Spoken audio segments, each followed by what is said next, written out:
ढूंढता है कि मेरी शरीर कहाँ गई, पुनः प्रवेश करने की इच्छा करता है, चाहता है मैं उसी शरीर में प्रवेश हो जाऊं, परंतु यमदूत के पाश बंधन से क्षुधा तृषा आदि से दुखित होकर के रहित रहता उसे मुक्ति नहीं मिलती है। गरुण पुत्र आदि जो पिंड और अंत समय में दान देते हैं उससे भी पापी प्राणी की तृप्ति नहीं होती है। जिन्होंने अपने जीवन में केवल पाप ही किया है उसकी तृप्ति कैसे होगी, उसका उद्धार कैसे होगा जब तक कर्मों को भोगना नहीं पड़ेगा। क्योंकि पापी पुरुषों के पास श्राद्ध और जो तिलांजलि दी जाती है वो ठहरती नहीं, इस कारण भोग प्यास से युक्त होकर के प्राणी यमलोक को जाता है। भगवान कहते हैं पापिनाम नोपतिष्ठान दानम श्राद्धम जला तिलांजलि अतः क्षुद्या व्याकुलायन पिंडदान भुजो पिते। भगवान कहते हैं भवंत प्रेत रूपास्ते पिंडदान विवर्जिता आकल्पम निर्जाने भ्रंतम बहुदुखिता नाभियुक्तम छेते कर्म कल्पकोट सतेरपि आभुक्त्वायातनां जंतुमार मनुष्यं लभते नहीं अतो दत्ता सुता पिंडदान दिने सदसो दिजु प्रहेतं ते विभाजन्ते चतुर्भार गए खगोत्तमः। जिनके पुत्राद पिंडान नहीं देते हैं वे प्रेत रूप होते हैं और पर कलयंत निर्जन वन में दुखी होकर के भ्रमण करते रहते हैं कल्प पर्यंत। करोड़ों कल्प का समय बीतने पर भी कर्म को भोगना ही पड़ता है। भगवान कहते हैं कर्म को भोगना ही पड़ता है। प्राणी नरक का यातना बिना भोगे, नरक की यातना बिना भोगे उसका उद्धार नहीं होता है, मनुष्य शरीर को नहीं प्राप्त होता।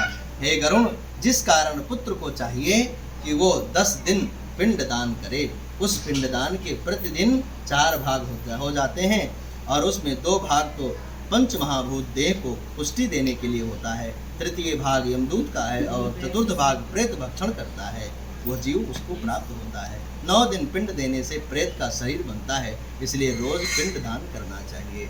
10वें दिन पिंड दान देने से उस शरीर को चलने की शक्ति प्राप्त होती है, इसलिए पिंड दान विधि विधिवत करना चाहिए, दशक ग्राग करना चाहिए।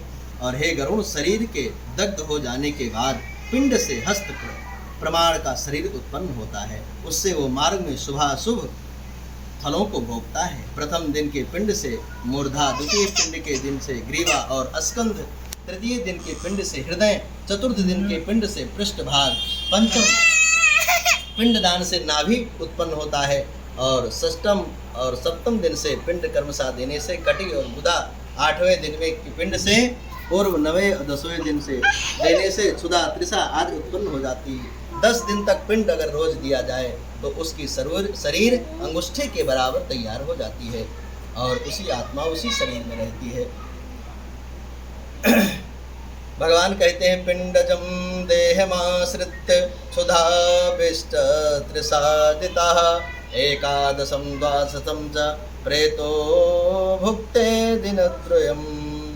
जैसे पिंड देह को धारण कर भूख प्यास से युक्त प्रेत एकादश और द्वादश में दिया हुआ भोजन करता है, यमदूत द्वारा 13वें दिन प्रेत जैसे पकड़ा हुआ मरकट अकेला जाता है, उसी प्रकार से वो भूख प्यास से यमलोक को अकेला ही जाता है। 10 दिन के बाद 10 दिन उसको यहीं रहना पड़ता है। 10 दिन के बाद जब 13वीं हो जाती है तब उसको यात्रा करनी पड़ती है, तब उसको जाना पड़ता है यमलोक के मार्ग का प्रमाण से। हे गरुण, वैतरणी नदी को छोड़कर 86,000 योजन उस मार्ग में प्रतिदिन प्रेत 200 योजन चलता है।